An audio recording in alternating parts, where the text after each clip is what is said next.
Hello friends, welcome to the session again. Last lecture में हमने discuss किया था बेसिक्स ऑफ सेट थ्योरी, जिसमें हमने देखा था कि सेट क्या होता है, उसको कैसे रिप्रेजेंट करते हैं। आज हम देखेंगे कि डिफरेंट टाइप ऑफ सेट्स क्या होते हैं, जैसे कि आप स्क्रीन पे देख सकते हैं empty set, finite and infinite set, equal sets, subsets and super sets. आज है ये हमारी क्लास का एजेंडा। जैसा कि आप देख सकते हैं कि मैंने रेफरेंस लिया है 11th क्लास की एनसीईआरटी से। अब हम शुरू करते हैं। तो पहले डिस्कस करते हैं कि एम्प्टी सेट होता क्या है, जिसको हम नल सेट या वर्ड सेट भी कह सकते हैं। ओके, जैसा डेफिनेशन के according A set which does not contain any element, it means एक ऐसा सेट जिसके अंदर कोई भी एलिमेंट ना हो। इसको हम डिनोट कर सकते हैं। नोटेशन इसकी होती है, या तो हम ब्रेसेस लिख देते हैं जिसमें कोई एलिमेंट हम शो नहीं करते हैं, या फिर इसकी अनदर जो नोटेशन होती है वो होती है इस सिंबल से, इसको हम बोलते हैं फाई सिंबल। ओके, ये हमेशा एम्प्टी सेट के लिए यूज होता है। अब एक एग्जांपल देख लेते हैं जिसके अकॉर्डिंग ए सेट दिया हुआ है x is such that x 1 to 2। Okay, इस और क्या है, x is a natural number. इसके अकॉर्डिंग हम क्या देखेंगे, जैसा कि हमें सबको पता है कि एक्स एक नेचुरल नंबर है। हम सबको पता है कि नेचुरल नंबर क्या होते हैं, 1 2 3 4 अप टू इन्फिनिटी। हम सबको पता है हम नेचुरल नंबर्स में हैं, ना ये नेचुरल नंबर में बिलोंग करता है, ना ये नेचुरल नंबर में बिलोंग करता है। सो अकॉर्डिंग टू दिस हम इस सेट में क्या क्या एलिमेंट लिख सकते हैं। इस सेट में हम क्या क्या एलिमेंट लिख सकते हैं, 1 2, और x की रेंज दी हुई है 1 से 2 तक, लेकिन x ना तो 1 के इक्वल है और ना ही 2 के इक्वल है। तो हमें कोई एक ऐसा एलिमेंट लिखना है जो 1 और 2 के बीच में एग्जिस्ट करता हो और x नेचुरल नंबर भी है। तो हम सबको पता है कि 1 और 2 के बीच में कोई भी नेचुरल नंबर एग्जिस्ट नहीं करता है। तो ये सेट हो गया हमारा नल सेट, जिसको हम ऐसे डिनोट करेंगे। ओके, तो आई होप आपको क्लियर हो गया होगा कि नल सेट क्या होता है। नेक्स्ट हम मूव करते हैं finite set and infinite set. Finite set and infinite set में हम बेसिकली क्या करते हैं, किसी भी सेट के एलिमेंट्स को काउंट करते हैं। तो उसको हम कहते हैं फाइनाइट सेट और infinite set on the basis of the counting of the elements. जैसे कि एग्जाम्पल के लिए हमने यहाँ लिखा हुआ है कि a set of points on a line, let us draw a line. हमने एक लाइन को ड्रॉ कर लिया है। उसके बाद हम इस पे पॉइंट्स डिनोट करना शुरू करें, जैसे ये हम ऐसे लिख सकते हैं। ओके, तो क्या कोई फाइनाइट नंबर है कि इस लाइन पे इतने ही पॉइंट हो सकते हैं, हम तो कितने भी पॉइंट डिनोट कर सकते हैं, like this infinite number of points.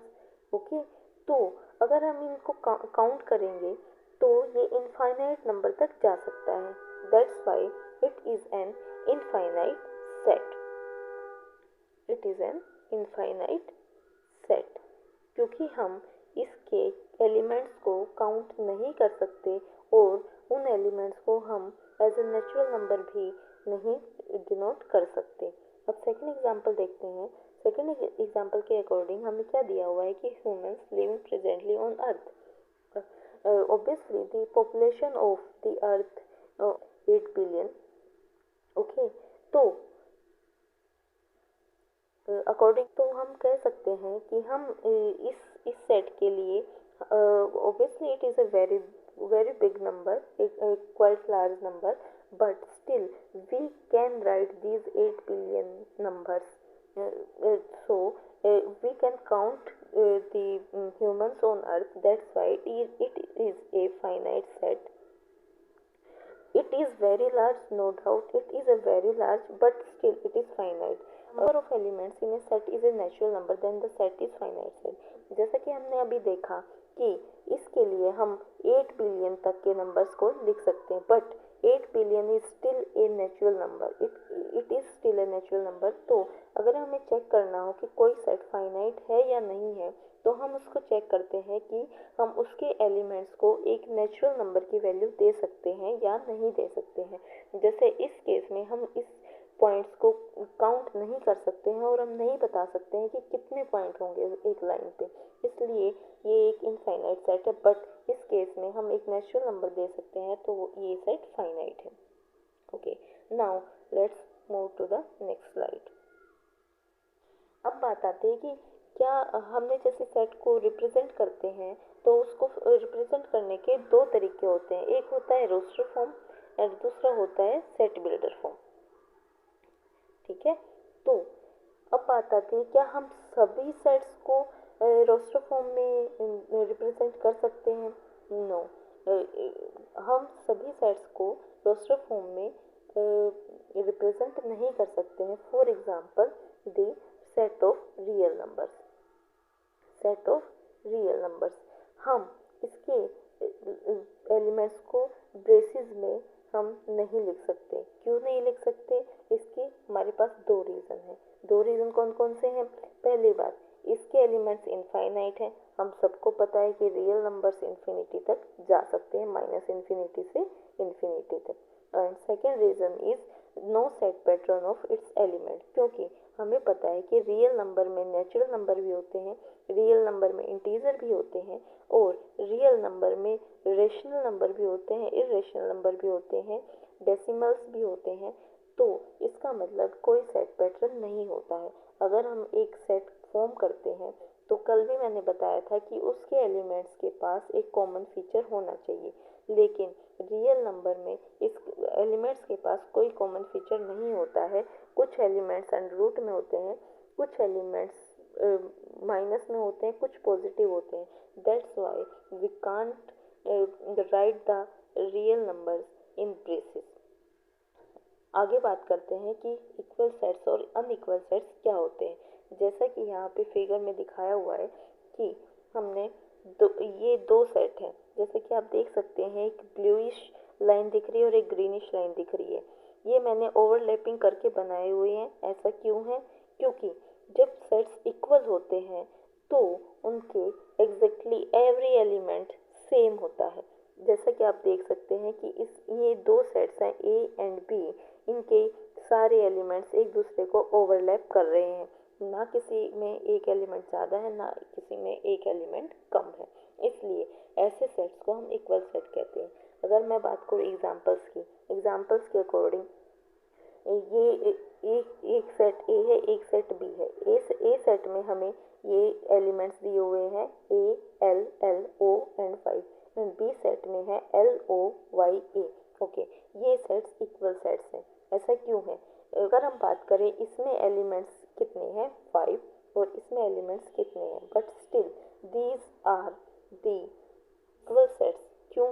क्योंकि आपको प्रीवियस वीडियो में बताया था कि सेट्स के हर एलिमेंट डिस्टिंक्ट होना चाहिए। सो अगर हम एक एलिमेंट को रिपीट करके लिख देते हैं, जैसे इसमें हमने एल और एल को 2 बार लिखा हुआ है, तो it does not change the behaviour of this set. और इसमें बी सेट में सारे एलिमेंट्स डिस्टिंक्ट हैं, इसलिए A and B are equal sets. We can write A as well this A, L, O and Y. और एक बात और नोटिस करने की है कि कभी भी सेट में ऑर्डर मैटर नहीं करता है। आप प्रीवियस वीडियो में ये बात देख सकते हैं कि जब हम एलिमेंट्स को राइट करते हैं किसी भी सेट्स के, तो उसमें ऑर्डर मैटर नहीं करता है, इसलिए A and B are equal sets. अब अनइक्वल सेट्स की बात करें तो अनइक्वल सेट्स में अगर फिगर की मैं बात करूं तो फिगर के हिसाब से अनइक्वल सेट्स के एलिमेंट्स सेम नहीं होते हैं।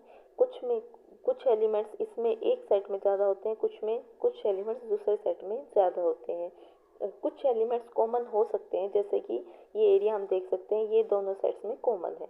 और अगर तो एग्जाम्पल, पहले एक सेट दिया हुआ है ए सेट। ए सेट में क्या लिखा हुआ है कि x is a multiple of 2, तो हमें पता है कि 2 के मल्टीपल क्या क्या होते हैं, 2, 4, 6, 8, एवरीथिंग अप टू इन्फिनिटी। ठीक है, और सेकंड सेट दिया हुआ है 2, 3, 6, 8 एंड 10। इसमें आप देख सकते हैं कि ए में वो सारे एलिमेंट्स हैं जो बी में एक एलिमेंट एक्स्ट्रा है, ये that is 3 does not belongs to A, that's why A is not equal to B. अगर इक्वल सेट्स होते हैं तो हम उनको डिनोट करते हैं A is equal to B, और अनइक्वल सेट्स को लिखते हैं A is not equal to B. इसलिए A and B are unequal sets. Even a single element which is present in one set but not in another can make two sets unequal. Okay, let's move to next slide. अब बात करते हैं subset and supersets की। Let me tell you, this is a very important topic और इसमें से questions exams में आते हैं, बोर्ड एग्ज़ाम्स में भी और कम्पिटिटिव एग्ज़ाम्स में भी। तो अब हम शुरू करते हैं कि सबसेट और सुपरसेट होते क्या हैं। जैसा कि आपने ये फिगर देखी, इसमें एक सेट ए है, एक सेट बी है, लेकिन B entirely is with in the ए। इसका मतलब ए ने पूरी तरीके से बी को कंटेन किया हुआ है। इसलिए हम एक जो बी है वो ए का सबसेट है, और ए क्या है, ए है सुपरसेट। दैट मीन्स जो कंटेन करता है वो सुपरसेट होता है, और जो कंटेन्ड होता है वो सबसेट होता है। अब आप देख सकते हैं कि every element of set B is contained in set A, मतलब बी का हर एक एलिमेंट ए में कंटेन कर रहा है। इसको मैथमेटिकली कैसे लिखेंगे, जैसे मैंने प्रीवियस वीडियो में बताया था कि बिलोंग्स टू के लिए हम एक सिंबल को यूज़ करते हैं, दैट इज एप्सिलॉन। ठीक है, तो अगर हम इसको मैथमेटिकली रिप्रेजेंट करें तो कैसे करेंगे, अगर if A belongs to B, then A belongs to A। जब ये कंडीशन सेटिस्फाई करती है तो हम कहते हैं कि B A का सबसेट है। ओके, ये होता है सबसेट एंड सुपरसेट का कंसेप्ट। अब यहाँ देखिए, every set is a subset of itself. इस बात का क्या मतलब है कि कोई सेट है A, तो इसका मतलब every set is a subset of itself. हर एक सेट अपने आप में अपने सारे एलिमेंट कंटेन करता है। तो हम वो कह सकते हैं कि हर एक सेट अपने आप का सबसेट होता है। कि जो फाई होता है, जो हमने अभी पहले पढ़ा है, जो वर्ड सेट हम जिसको बोलते हैं, ये हर एक सेट का सबसेट होता है। Phi is a subset of every set. इसका मतलब अगर कोई सेट ए है तो उसमें फाई बिलोंग करता है। ओके, नाउ हम बात करते हैं नेक्स्ट कंसेप्ट की, equal set versus subset. Equal set versus subset का क्या मतलब होता है, जैसे हम बात करते हैं कि हमने पहले भी बात किया कि इक्वल सेट में दो सेट्स के एलिमेंट हमेशा एग्जैक्टली सेम होते हैं। जैसा कि इसमें आप देख सकते हैं ए और बी दो सेट हैं, बट ये एक दूसरे को ओवरलैप कर रहे हैं क्योंकि इनके एलिमेंट्स एग्जैक्टली सेम है। ये होता है इक्वल सेट। अब बात आती है सबसेट की। सबसेट में जैसे कि दो केस लिए हुए हैं, first case and the second case. इस केस में क्या है कि बी पूरी तरह से ए में कंटेन्ड है। इसका मतलब बी के सारे एलिमेंट ए में हैं, तो इस केस में बी इसका एक सबसेट है ए का, and A will be the superset. In second case, इस केस में द ए के सारे एलिमेंट बी में हैं, तो मतलब बी ने पूरी तरीके से ए को कंटेन किया हुआ है, तो इस केस में हम कहेंगे कि ए एक सबसेट है। ये डिफरेंस होता है कि इक्वल सेट में सारे एग्जैक्टली सेम एलिमेंट होते हैं, लेकिन सब सेट में कुछ एलिमेंट दूसरे सेट से एक्स्ट्रा हो सकते हैं। एक सेट के एलिमेंट दूसरे सेट से डिफर करते हैं। ओके, ये कंसेप्ट होता है। अब हम बात करते हैं कि सब सेट को डिनोट कैसे करते हैं। जैसे हमने इस स्लाइड में देखा कि एक सबसेट को कैसे हम डिनोट कर सकते हैं। जब हम कहते हैं कि B is a subset of A, तो इसको हम मैथमेटिकली ऐसे लिख सकते हैं एंड ऐसे भी लिख सकते हैं। ओके, ये होता है इसको मैथमेटिकली डिनोट करने का तरीका। इस केस में क्या हो जाएगा, B हो जाएगा सबसेट और A हो जाएगा सुपरसेट। ओके, अब बात आती है कि इक्वल सेट को मैथमेटिकली हम लिखते हैं, जैसा कि मैंने आपको पहले भी बताया है, A is equal to B। ये चीज़ हमें दो चीज़ें रिप्रेजेंट करती है। One is A is contained in B and second is B is contained in A। जब ये दोनों कंडीशन सेटिस्फाई होती हैं तो हम कहते हैं कि A is equal to B। लेकिन सब सेट के केस में आइदर और की कंडीशन होती है, either A is contained on B और B is contained in A। जब इन दोनों में से कोई भी एक कंडीशन सेटिस्फाई होती है तो हम कहते हैं कि वो सबसेट है। इन दोनों में से कोई एक, अगर दोनों सेटिस्फाई हो जाएंगी तो इक्वल सेट, अगर कोई एक कंडीशन सेटिस्फाई होगी तो वो होगा सबसेट। आई होप आपको ये लेक्चर समझ आया होगा।